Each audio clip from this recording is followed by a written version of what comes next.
बिस्मिल्लाहिर्रहमानिर्रहीम, अस्सलाम investors.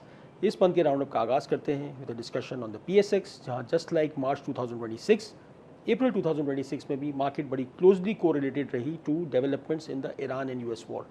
Major difference ये था कि जहां मार्च 2026 में हमने एक सिग्निफिकेंट करेक्शन देखी थी, अप्रैल 2026 में हमने एक मटीरियल रिबाउंड देखा।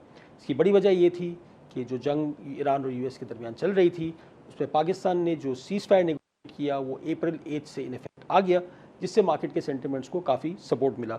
एक पॉइंट पे KC 100 for the month of April was up 17%।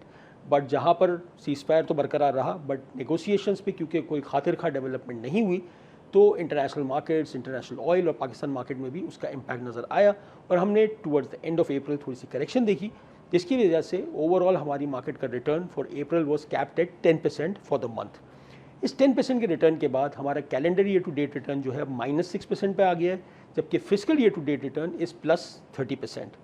अगर आउटलुक की बात की जाए तो जैसे हमने पहले डिस्कस किया है कि 3 वेरिएबल्स हैं जिस पे दारोमदार होगा इस बात का कि इस वॉर का पाकिस्तान पे क्या इम्पैक्ट आता है। पहला है timeline of the war and international oil prices, दूसरा है हमारा इस पे पॉलिसी रिस्पॉन्स क्या रहता है, और तीसरा है इस सारी एपिसोड का हमारे इंटरनेशनल फ्लोज पे क्या इम्पैक्ट आता है। पहले वेरिएबल को अगर रिकैप करें तो हमने देखा है कि इंटरनेशनल ऑयल प्राइसेस ने पूरी तरह मिरर किया है वॉर की न्यूज़ फ्लो को। एक टाइम पे ब्रेंट की प्राइसेस 110 से $120 पर बैरल की रेंज में चली गई थी, पर जहाँ पर सीज़ फायर और पॉजिटिव डेवलपमेंट्स आई, वहाँ हमने देखा कि ब्रेंट की प्राइस करेक्ट होकर $90 पर बैरल के करीब भी आ गई। बट रिसेंट डेज़ में जब ये नेगोशिएशंस ड्रैग हुए हैं तो हम देख रहे हैं कि दोबारा से ब्रेंट की प्राइसेस $110 पर बैरल से ज़्यादा पे ट्रेड कर रही हैं। नेगोशिएशंस की कोशिश अभी भी जारी है, बैकडोर डिप्लोमेसी चल रही है। अगर कोई भी पॉजिटिव डेवलपमेंट आती है तो एक्सपेक्टेड है कि ब्रेंट में दोबारा से आपको एक पुल बैक नज़र आ सकता है। दूसरा इंपॉर्टेंट वेरिएबल है हमारा पॉलिसी रिस्पॉन्स। पॉलिसी रिस्पॉन्स को डिस्कस करने से पहले थोड़ा सा इम्पैक्ट डिस्कस कर लेते हैं कि जब $10 पर बैरल से इंटरनेशनल ऑयल प्राइसेस इंक्रीज होती हैं तो हमारा import bill on a monthly basis 100 to 110 million dollar से बढ़ जाता है। इसी तरह जब ये इम्पैक्ट हम रिटेल प्राइसेस में पास ऑन करते हैं तो every 10% increase in domestic petroleum prices का CPI पे डायरेक्ट और इनडायरेक्ट इम्पैक्ट मिला के तकरीबन कोई 1% का इम्पैक्ट आता है। इसकी वजह से हमने देखा कि inflation expectation in the economy थोड़ी सी एलिवेटेड रही। इसका रिफ्लेक्शन हमें सेकेंडरी मार्केट यील्ड्स में तो मार्च में ही नज़र आ गया था, जहाँ सेकेंडरी मार्केट यील्ड्स बढ़ गई थी। अप्रैल 2026 में मॉनेटरी पॉलिसी की कमेटी ने भी यही डिसीजन लिया कि पाकिस्तान के पॉलिसी रेट को 10.5 से बढ़ा के 11.5 कर दिया जाए। जून 2023 के बाद ये पहली मरतबा था कि स्टेट बैंक ने रेट्स को इंक्रीज़ किया है, और near term direction interest rates की ऐसा लग रहा है कि शायद वॉर की न्यूज़ फ्लो से ही डिक्टेट होगी। फिस्कल की सिचुएशन थोड़ी सी ज़्यादा ट्रिकी थी, जहाँ पर गवर्नमेंट ने मार्च में जो डोमेस्टिक प्राइसेस पे सब्सिडी दे के चीज़ों को मैनेज किया था, वहाँ पर ये एक्सपेक्टेड था कि ये अरेंजमेंट फॉर एवर नहीं चल सकता। इसीलिए हमने अप्रैल में देखा कि गवर्नमेंट ने इंटरनेशनल ऑयल प्राइसेस का इम्पैक्ट पास ऑन किया। इनिशियली जो पास ऑन था वो बहुत एग्रेसिव था, बट बाद में गवर्नमेंट ने ये बर्डन को थोड़ा सा मासेस पे कम भी किया। अगर हम करंट प्राइसेस को देखें तो वो प्री वॉर लेवल्स के मुकाबले में पेट्रोल की प्राइसेस 135 रुपीज़ पर लीटर एलिवेटेड हैं, जबकि डीजल की प्राइसेस 104 रुपीज़ पर लीटर एलिवेटेड हैं। बट ये during the month of April एक स्टेज ऐसा भी था कि ये इंक्रीज़ डीजल में 250 रुपीज़ पर लीटर के करीब और पेट्रोल में 200 रुपीज़ पर लीटर के करीब भी चला गया था। सो इस फ्रंट पे इट डजंट लुक लाइक कि गवर्नमेंट के पास कोई ईजी डिसीजंस आने वाले हैं।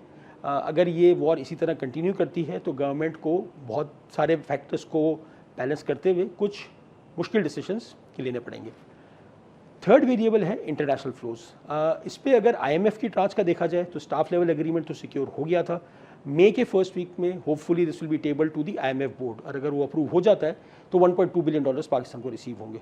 सिमिलरली आफ्टर अ गैप हमने यूरो बॉन्ड की मार्केट में भी पाकिस्तान की री एंट्री देखी और पाकिस्तान ने $750 मिलियन रेज किए, which is a very positive development.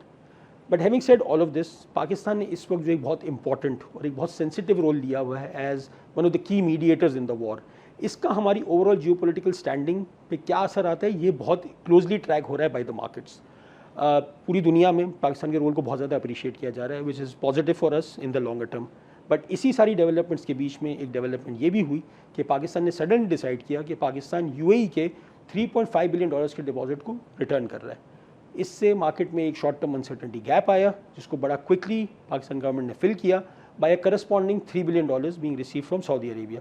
But having said that, Pakistan का ये जो रोल है, इसके एंड में पाकिस्तान अपने सारे जियोपॉलिटिकल स्टेक होल्डर्स के साथ किस रिलेशनशिप के साथ इमर्ज होता है, ये बहुत इंपॉर्टेंट होगा, बिकॉज ये इंटरनेशनल फ्लोज डिटरमाइन करते हैं हमारी capacity to manage and drive the economy.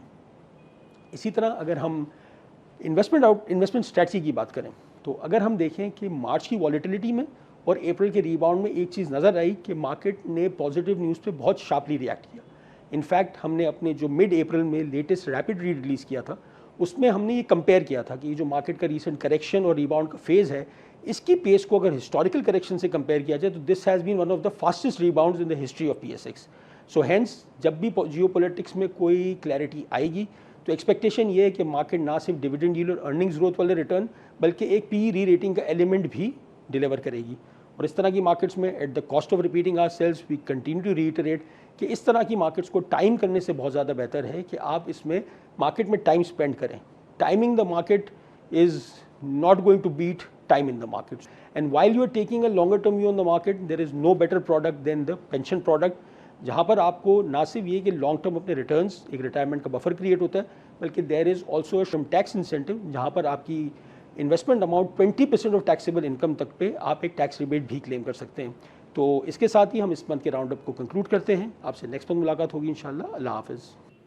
Mutual funds में सरमायाकारी के नताज मार्केट के हालात पर मुनसर हैं। सरमायाकारी की पॉलिसी और रिस्क को बखूबी समझने के लिए ऑफरिंग दस्तावेजात का मुताला कीजिए।